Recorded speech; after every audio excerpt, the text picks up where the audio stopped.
Basel Said al-Sahali, un hombre aún joven pero ya peliblanco, de presencia elegante y digna, golpea a la puerta de la Embajada de Colombia en El Cairo. Es colombo-palestino, nacido en 1972 en Barranquilla y hasta hace un par de semanas residía con la familia en la Franja de Gaza. Había salido de su casa y su granja en la mañana del 2 de octubre para volar rumbo al Cairo en compañía de Mohamed, de 20 años, el mayor de sus 3 hijos. El propósito del viaje, que se suponía corto, era hacerse una operación de abdomen. Para ese fin, Basel Said tenía concertado cita con el hospital y el cirujano, más 2.000 euros para costear los días que tardara recuperándose en Egipto antes de emprender el regreso.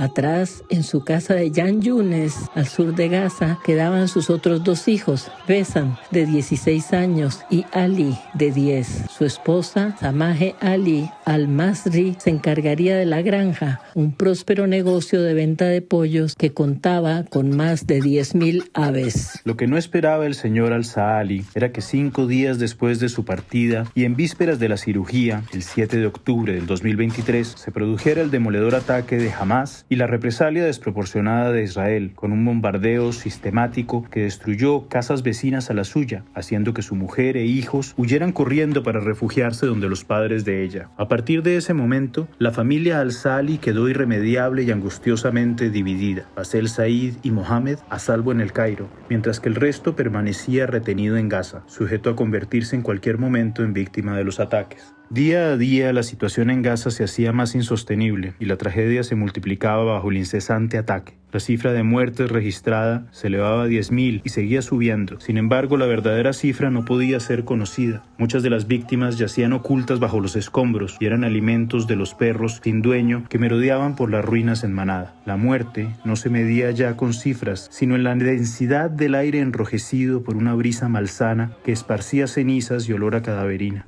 Un reportero del Washington Post, un diario muy comedido a la hora de pasar informaciones desfavorables para Israel, anunciaba con el siguiente titular: entrar ahora a Gaza es descender al infierno. Para la familia de Basel Said empezaron a escasear el agua, los alimentos y las medicinas, estas últimas imprescindibles particularmente para el hijo menor, Ali, con dolencia cardíaca. Desde el momento en que conoció la situación de estos conciudadanos, Ana Milena Muñoz de Gaviria, embajadora de Colombia en El Cairo, empezó a mover cielo y tierra con ayuda de su eficiente equipo. Necesitaban sacar de Gaza a la familia al-Sahali para llevarlos a Egipto, donde se les otorgaría permiso para permanecer 72 horas. A Colombia tendrían que trasladarlos antes del vencimiento de ese plazo. Durante el transcurso del genocidio gazatí, todos los países del mundo habían sacado con cuentagotas a sus nacionales de la destruida Gaza y solamente a 3 les había sido negado por Israel la autorización para hacer lo propio: Turquía, Noruega y Colombia. Eventualmente, Turquía y Noruega consiguieron que los suyos fueran incluidos en la lista del COGAT, Coordinación de Actividades en los Territorios, organismo encargado de implementar la política israelí en Gaza y Cisjordania. Solo los mencionados en dicha lista tendrían derecho a traspasar la frontera por la localidad de Rafah hacia el territorio egipcio del Sinaí. Junto con una enorme masa de desplazados, la señora al-Sahali y sus 2 hijos se habían desplazado hacia la zona fronteriza, donde permanecían hacinados en las peores condiciones de carencia y peligro, bajo la amenaza de los continuos ataques. Los animaba la esperanza de un milagro que los llevara al otro lado. Entre tanto, el trabajo en la embajada colombiana era incesante y lleno de tropiezos. Las declaraciones en defensa de Gaza del presidente Gustavo Petro surtían efecto doble. Eran recibidas con júbilo y gratitud en toda Palestina, pero no así en Israel, que las tomaba como motivo para no liberar a los pocos ciudadanos colombianos que habitaban en territorios ocupados. El asesinato sistemático de miles de niños en Gaza. El equipo de la embajada trajinaba sin parar para remover el escollo, recurriendo a vías formales e informales y a través de contactos oficiales y personales. No eran solo 4 personas las que tenía que rescatar, eran 4 vidas, cada una de ellas invaluable y sagrada, y el hecho de que no se truncaran dependía exclusivamente de la eficacia de unas gestiones diplomáticas tan indispensables en este caso como lo son en todo tiempo de profunda tragedia humanitaria. En medio de las trabas, los trámites a seguir eran básicamente dos, pero cada uno requería 1000 vueltas. El primero, lograr que Egipto recibiera a los colombianos, y el segundo, mucho más difícil, lograr que Israel les permitiera la salida. Ya habían tenido que tratar el caso de Raya El-Saga, nacida en Jordania y colombiana por adopción. Tiempo atrás, la señora Raya y su esposo palestino habían permanecido durante 15 años en Cúcuta, levantando allí familia, montando negocio y adoptando la ciudadanía colombiana. Más adelante en la vida, regresaron al Medio Oriente y afincaron su hogar en Amán, Jordania, donde sus días transcurrían apaciblemente hasta principios de octubre de este año, cuando le avisaron a Raya que Eisha, su señora madre, de 97 años y residente en Gaza, había empezado a sufrir de fuertes dolores de estómago. Enseguida, Raya preparó viaje para ir a visitarla y partió hacia allá, llevando apenas un maletín y la cartera y dejando en Jordania hijos y esposo. El 7 de octubre empezó de repente el acabose. De buenas a primeras se nos vino encima un bombardeo de una intensidad que nunca se había visto ni se volverá a ver, dice ella.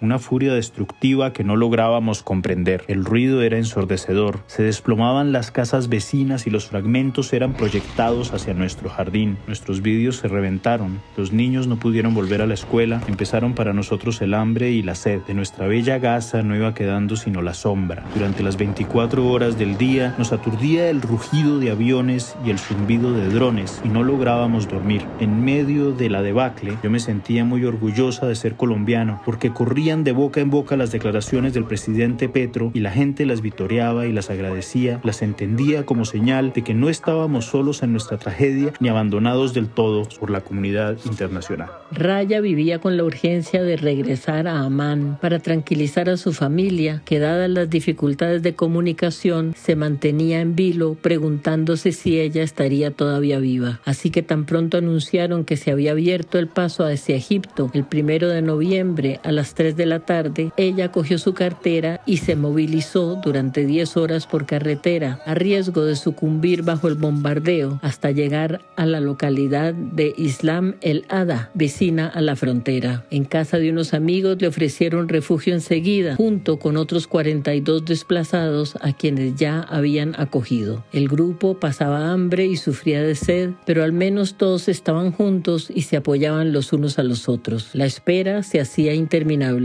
Sabían bien que ningún palestino tendría oportunidad de salir por prohibición terminante de Israel, pero Raya era colombiana y se aferraba a su pasaporte colombiano como carta de salvación. Desde la embajada en el Cairo se afanaban moviendo los hilos para sacarla, sin lograrlo por las razones consabidas, hasta que decidieron recurrir a los representantes jordanos. A lo mejor se daba la casualidad de que Raya llevara consigo su identificación de ese país, y en efecto, la suerte quiso que así fuera y lograron avisarle que había sido incluida en la dichosa lista del COGAT. Además de su nombre, allí figuraban los de varias docenas de jordanos que debido a fallas de internet no conocieron el giro favorable que tomaba su destino y ni siquiera se enteraron de que hubieran podido salir. Ya en su casa, en Amán, Raya El-Saga respiró segura al lado de su marido y sus hijos, pero en ascuas por su madre y sus hermanas, aún atrapadas en Gaza. En la embajada colombiana en el Cairo pudieron cantar victoria, aunque parcial. Al menos uno de sus nacionales estaba a salvo. Quedaba pendiente la tarea de rescatar a los otros 3, la esposa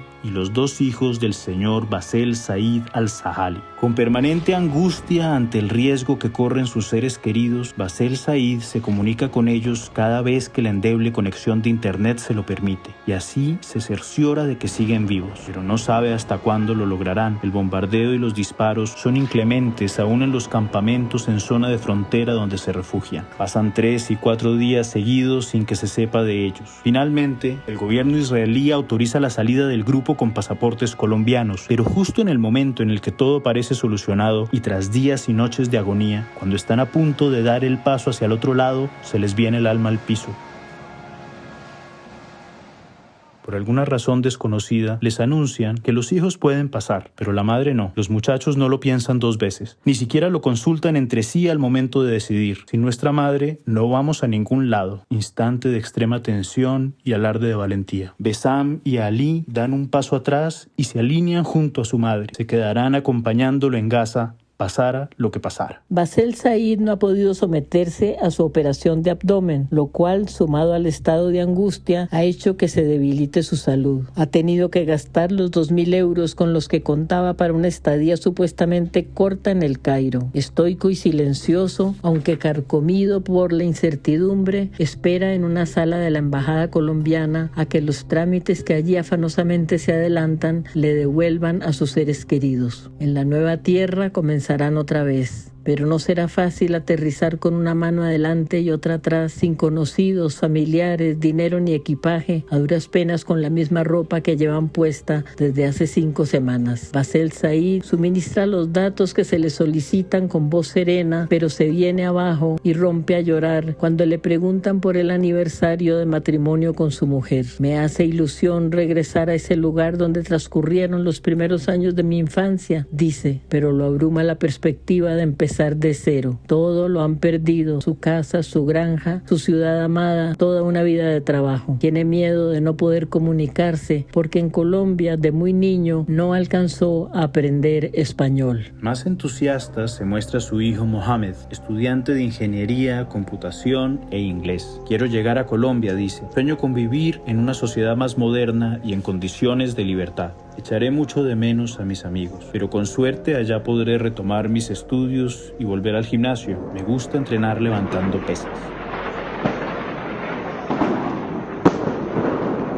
Va cayendo la tarde y la espera se hace eterna. Por momentos la expectativa se ilumina y por momentos se apaga. La tristeza es insondable. La vida pende de un hilo. El futuro queda en veremos. A las 9 de la noche llega como un campanazo la noticia. Le han permitido el paso a su esposa. Ella y los 2 muchachos están ya del lado egipcio de la frontera y se encaminan hacia el Cairo. Atrás dejaban una Gaza arrasada y solitaria, sin consuelo, con sus 16.000 muertos a cuestas, su cementerio de niños y su viento rojo soplando sobre esa cárcel para 2,5 millones de habitantes. Dentro de 5 horas, la familia entera podrá volver a abrazarse. Se apagan las luces en la embajada. Misión cumplida. Los últimos colombianos ya están fuera de Gaza. Satisfecho, el equipo diplomático puede por fin marcharse a sus casas a descansar. Basel Said al-Sahali, Samaje Ali al-Masri, Muhammad, Fesan y Ali llegarán en pocos días a su nueva patria. Les espera una dura travesía, pero hay buenos augurios. Contarán con el apoyo y el entusiasmo de los colombianos que han acompañado paso a paso y entre lágrimas la tragedia de un pueblo hermano y que recibirán con los brazos abiertos a estos sobrevivientes del genocidio. Colombia será para nosotros la tierra donde la vida vuelva a empezar,